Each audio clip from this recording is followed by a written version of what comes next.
Character की तरफ तवज्जो दे कि उसको बिल्ड करें over a period of 20 years और 25 ईयर्स। आप पर्सनैलिटी को डेवलप कर लो, वो जो सामने चीज है उसको ठीक कर लो, and everything will be fine. दूसरी जो उसकी रीजन थी, that was because of the concept that character was considered to be the domain of the religion. और रिलीजन तरक्की की राह में सबसे बड़ी रुकावट थी। रिलीजन को जब इंस्टीट्यूशन से, हर एक चीज से बाहर निकाला है, तो कैरेक्टर उसका हिस्सा था, वो बाहर चला गया। उसको रिप्लेस करने के लिए पर्सनैलिटी ले आई। According to Stephen Covey, he uses the word personality ethic and character ethic. He says the personality ethic is manipulative and deceptive and cannot assure you the success. इसको डेल कार्नेगी ऐसे लिखता है, जहां पे वो एक टिप देता है, तो वहां पे वो बात करता है कि अगर आपने किसी से निगोशिएशन विन करनी है, तो आप जब उसके पास बैठे हों, तो हर बंदे की कमजोरी ये होती है कि उसको तारीफ पसंद आती है, तो आप उसकी तारीफ करें। अगर आप उसकी खुद की तारीफ नहीं कर सकते, उसके कपड़ों की तारीफ कर दें, उसकी नहीं कर सकते तो उसके दफ्तर में कोई चीज़ देख लें, उन्हें कहें जी आपने ये पीस बड़ा अच्छा रखा हुआ है, आपका कलम बहुत अच्छा है, आपकी ये चीज़ बड़ी अच्छी है। तो वहां से जब शुरू करेंगे तो आपका बैरियर टूटेगा और आपकी बात हार्ट तक जाएगी। नो, डेल कार्नेगी भी कहता है कि लेकिन जब आप झूठी तारीफ करेंगे तो फौरन पता चल जाएगा। लिहाजा थोड़ी देर के लिए अपने ऊपर तारी कर लो कि तुम जो कुछ कह रहे हो वो सच है। And that is what Stephen Covey says, that this is manipulative and deceptive. This approach is like fighting the body odor by spraying the body spray. इसका मतलब यह भी नहीं है कि आप कल से बॉडी स्प्रे ना लगाइएगा। बॉडी ऑडर को खत्म करने का बेहतर तरीका तो यह है ना कि आप नहाएं रोजाना, हाइजीनिकली क्लीन रहें, आप अच्छे कपड़े साफ पहने। लेकिन वो क्योंकि सर्दी है, सर्दियों में नहाना ज़रा मुश्किल हो जाता है, आजकल वैसे भी गैस बहुत शॉर्टेज है, आ नहीं रही है, तो उसका तरीका ये है कि आप स्प्रे लगा लें, बॉडी ऑडर ख़त्म हो गया। यस, किसी हद तक वो ख़त्म हुआ, लेकिन असल में वो मौजूद है, और जितनी देर में आपका ये परफ्यूम बॉडी स्प्रे उड़ेगा, आपका बॉडी ऑडर दोबारा आ जाएगा। तो पर्सनैलिटी ऊपर से आप जितनी मर्जी तारी कर लेंगे, असल चीज़ नीचे से नज़र आ ही जाएगी, and that will create rather more problems for you in the long run. Now the question is how to develop powerful personality. But I would like कि इससे पहले कि हम उन फैक्टर्स को डिस्कस करें which will assist us to have a powerful personality, first discuss what are the detrimental factors to the personality. क्योंकि जब तक हम वो नहीं देखेंगे जो आपकी पर्सनैलिटी को खराब चीजें कर सकती हैं, तो दूसरी चीजें आप अच्छी वाली करते जाएंगे। मैं जैसे आपको मिसाल दी है, बॉडी ऑडर जब तक आपका मौजूद रहेगा, आप जितना मर्जी परफ्यूम स्प्रे करते जाएं, वो आपको एक हद तक ही वो देगा। Our interaction with others can be categorised as action, reaction and response. जैसे एक्शन ये है कि जो आप अपनी सोच के तहत, अपने मोटिव, अपने मकसद के तहत कोई अमल कर रहे हैं, दैट इज एक्शन। रिएक्शन वो है कि एक बंदे ने आपके साथ कोई बात की और आप उसके जवाब में दे रहे हैं रद्द अमल। गजाली साहब सूट बड़ा अच्छा पहना हुआ है, नहीं सर आपका सूट, आपने भी, you are equally looking good, you have wore very good perfume as well. This is the reaction. मैं, उसने मेरी तारीफ की है, मैं जवाब में तारीफ कर रहा हूं। Response is something else. Response में और रिएक्शन में फर्क यह है कि रिएक्शन जब आप कर रहे होते हैं, आप रिएक्ट कर रहे होते हैं जब, तो आप एक तो मिमिक्री कर रहे हैं, इमिटेट कर रहे हैं, और दूसरा साथ ये कि आप जो भी फीलिंग्स आ रही हैं आप उनको भी वापस भेज रहे हैं। रिस्पांस जबकि ये है कि जो आपकी अपनी पर्सनैलिटी, आपका अपना कैरेक्टर, आपका अपना बिहेवियर, आपका अपना एटीट्यूड भी उसमें रिफ्लेक्ट होता है, जबकि वो रिएक्शन में रिफ्लेक्ट नहीं होता। इसको हम थोड़ा सा आगे जरा तफसील से डिस्कस करेंगे।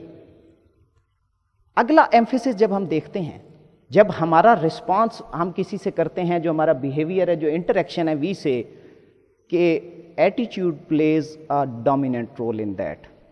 उस पर हम बड़ी सारी कोटेशंस भी देखी, इस पर एम्फेसिस भी बड़ा देखा, उस per your attitude governs the altitude. तो अब हमने एटीट्यूड को फोकस करना शुरू कर दिया। But the point is how attitude is formed. If attitude is that much important, तो हमें पहले देखना यह पड़ेगा कि एटीट्यूड बनता कैसे है।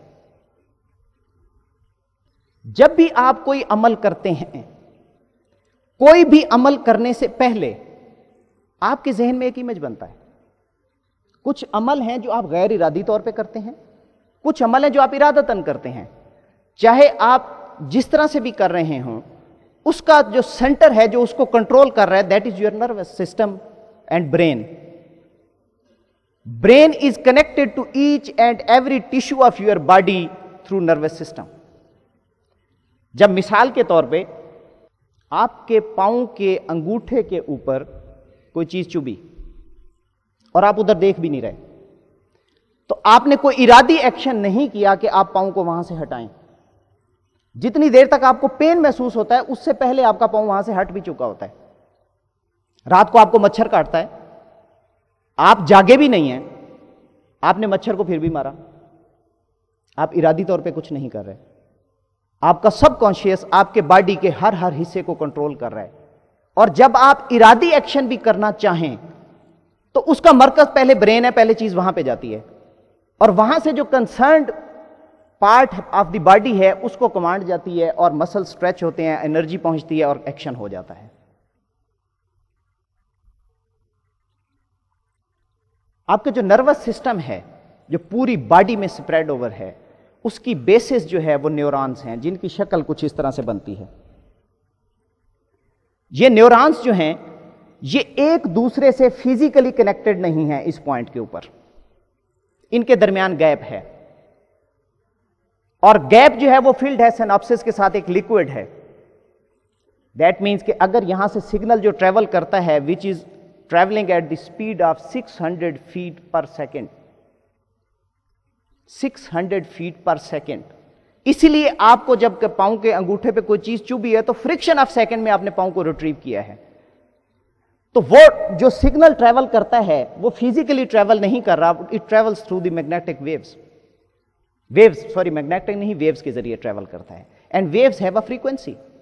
इस फ्रीक्वेंसी की थोड़ी देर के लिए आप अपने जहन में इनको रिटेन कीजिए, इसकी एप्लीकेशन हम थोड़ी देर बाद में देखते हैं।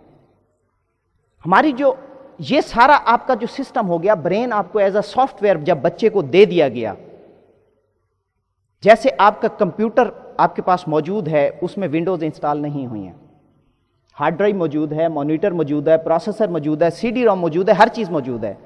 Unless you install the software, computer will not work. Brain का आपका माइंड मौजूद है, ब्रेन मौजूद है, हार्डवेयर आपके पास है। ब्रेन इज अ सॉफ्टवेयर जो प्रोग्रामिंग के जरिए आना है, और वो उसके आने के तरीके हैं कि आप देखने से, सुनने से, किसी चीज को छूने से। आपने देखा कि ये सख्त है लकड़ी, इसका आपने अब अंदाजा कर लिया कि जो चीज इस तरह से लकड़ी जो होगी वो सख्त ही होगी, लकड़ी नरम नहीं होगी। ये प्रोग्रामिंग है जो आपके ब्रेन में स्टोर हो रही है। और फिर आप टैक्टाइल, आप चीजों के साथ तजर्बा करते हैं, आप देखते हैं, उसको हिलाते हैं, this is a soft mic, इसको बेंड करो तो बेंड हो जाता है, इसको इधर कर दो तो इधर हो जाता है, दिस इज अ टैक्टाइल। तो जब आपने ये चीजें बच्चे ने की over a period of years, उसके ब्रेन की प्रोग्रामिंग हो रही है, चीजें स्टोर हो रही हैं। दैट स्टोरेज, जो कुछ उसके अंदर डाला जा रहा है, that is basically determining how will he behave. और जो हम ब्रेन को प्रोग्रामिंग के लिए इनपुट देते हैं, उसके वो ये हमारी जो 5 सेंसेस हैं उनके जरिए हम देते हैं। Sense of sight, hearing, touch, taste and smell. बच्चे को रोशनी अच्छी लगी, उसने उसकी तरफ हाथ बढ़ाया, जब उसको टच किया तो हाथ जला, उसने स्टोर कर लिया जो ऐसी चीज होगी वो हाथ जलाएगी। अब वो उसकी तरफ हाथ नहीं, इसलिए कहते हैं दूध का जला छाछ भी फूंक फूंक फूंक कर पीता है, कि रंग उसका भी सफेद है वो भी गर्म ना हो। नो, दैट मीन्स इसमें जो हमारी सेंस हैं 5, उनमें से सबसे strongest sense is the sense of site. इसलिए हम कहते हैं ना कि मैंने अपनी आंखों से देखा है। What we see that we believe. और कुरान में भी आपके यकीन के जो 3 दर्जे जहां पे बयान किए गए, इल्मल यकीन, ऐनल यकीन और हत्तल यकीन, कि तुमने एक नॉलेज से हासिल किया, वो यकीन है, तुम्हें बताया गया कि अल्लाह एक है, आपने देखा नहीं है, यकीन कर लिया, ये इल्मल यकीन है। एक आंखों से देखा तो यकीन का लेवल मजबूत हो गया, और फिर हत्तल यकीन जो अल्टीमेट ट्रुथ है, जो आखिरी डे ऑफ जजमेंट पे रिवील किया जाएगा कि व्हाट वाज द ट्रुथ, और तुम्हें यकीनन फिर यकीन आ भी जाएगा। तो वी वर टॉकिंग कि जी आपको